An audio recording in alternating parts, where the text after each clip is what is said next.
ಏಯ್ ನನ್ನ ಸಲ ಯಾವಾಗ ಕೊಡ್ತೀಯೋ? ಅಣ್ಣ ಇವಾಗ ತಾನೇ ದುಡ್ಡು ಇಸ್ಕೊಂಡಿದ್ದೀನಿ ಅಣ್ಣ, ನಿನ್ ಕೊಡಕ್ಕಂತಾನೆ ಬರ್ತಾ ಇದೀನಿ. ಇನ್ನು 2 ನಿಮಿಷದಲ್ಲಿ ನಿನ್ ಮುಂದೆ ಇರ್ತೀನಿ. ಸರಿ ಬೇಗ ಬಾ. ರವಿನಾ ತಗೋ ನಿನ್ ಸ್ಯಾಲ್ರಿ. Thank you sir. ಇದೇನಿದೆ ಸರ್ ಎಕ್ಸ್ಟ್ರಾ ದುಡ್ಡು ಕೊಟ್ಟಿದ್ದಾರೆ? ಲೋ ಮಗ, ನಮ್ಮ ಸ್ಯಾರ್ ಹಾಕೊಂಡು ನನ್ನ ಸ್ಯಾಲ್ರಿಲಿ 10,000 ಜಾಸ್ತಿ ಕೊಟ್ಬಿಟ್ಟಿದ್ದಾರೆ ಕಣೋ. ಅದು ಒಳ್ಳೇದಲ್ವೇನೋ? ಆ ದುಡ್ಡೇನೋ ನಿಮ್ ಸಾರಿಗೆ ಕೊಡಕ್ ಹೋಗ್ಬೇಡ, ನಿನ್ನ ಹತ್ರನೇ ಹಿಡ್ಕೋ. ಸರಿ ಮಗ.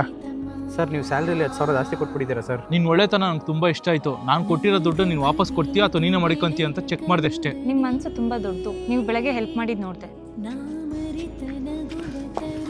ಸರ್ ಸರ್ ಸರ್ ಸರ್ ಏನಕ್ಕೆ ಕೊಡ್ತಾ ಇದ್ದೀರಾ? 10,000 ಅಮೌಂಟ್ ಕೊಡ್ಬೇಕು, ಎಷ್ಟು ಕೇಳ್ತಿದ್ರು ಕೊಡ್ತಿಲ್ಲ. ಯಾಕೋ ಸಿನ ಏನಕ್ಕೆ ಇಸ್ಕೊಂಡಿದ್ದ ದುಡ್ಡು? ಲೋ ಮಗ, ಕಷ್ಟಕ್ಕಂತ ದುಡ್ಡು ಇಸ್ಕೊಂಡ್ಬಿಟ್ಟಿದ್ದೆ ಕಣೋ. ನಿನ್ನ ಹತ್ರ ಇದ್ರೆ ಕೊಡೋ, ನಾನು ನಿನಗೆ ವಾಪಸ್ ಕೊಟ್ಬಿಡ್ತೀನಿ ಕಣೋ. ಪ್ಲೀಸ್ ಕಣೋ. ಲೋ ಮಗ ಪ್ಲೀಸ್ ಕಣೋ.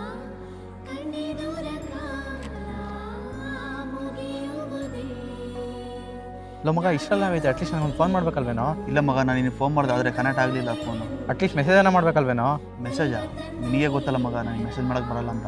ಅದಕ್ಕೆ ಯಾಕೋ ತಲೆ ಕೆಡ್ಸ್ಕೊತಿದ್ಯಾ? ಅದಕ್ಕೆ ಅಂತಲೇ ದೇಶ ಕನ್ನಡ ಕೀಬೋರ್ಡ್ ಆ್ಯಪ್ ಇದೆಯಲ್ಲ. ಏನು ದೇಶ ಕನ್ನಡ ಆ್ಯಪ? ಹಾಗಾದರೆ ಈ ದೇಶ ಕನ್ನಡ ಕೀಬೋರ್ಡ್ ಆ್ಯಪಲ್ಲಿ ನೀವು ವಾಯ್ಸ್ ಟೈಪಿಂಗ್ ಕೂಡ ಮಾಡ್ಬೋದು.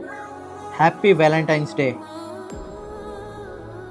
ಹಾಗೆ ನೀವು ಇದರಲ್ಲಿ English to Kannada, Kannada to English translate ಕೂಡ ಮಾಡ್ಬೋದು. ಹಾಗೆ ನಿಮ್ಗೆ ಇದರಲ್ಲಿ one tap English to Kannada ಕೂಡ ಅವೈಲಬಲ್ ಇದೆ. ಹಾಗೆ ನೀವು ನಿಮ್ಮ ಲೋಡ್ ಒನ್ಸ್ಗೆ ಸ್ಟಿಕ್ಕರ್ಸ್ ಕೂಡ ಕಳಿಸ್ಬೋದು. ಸರಿ ಮಗ, ಹಾಗಾದ್ರೆ ನಾನು ಇವಾಗಲೇ ಡೌನ್ಲೋಡ್ ಮಾಡ್ಕೊತೀನಿ.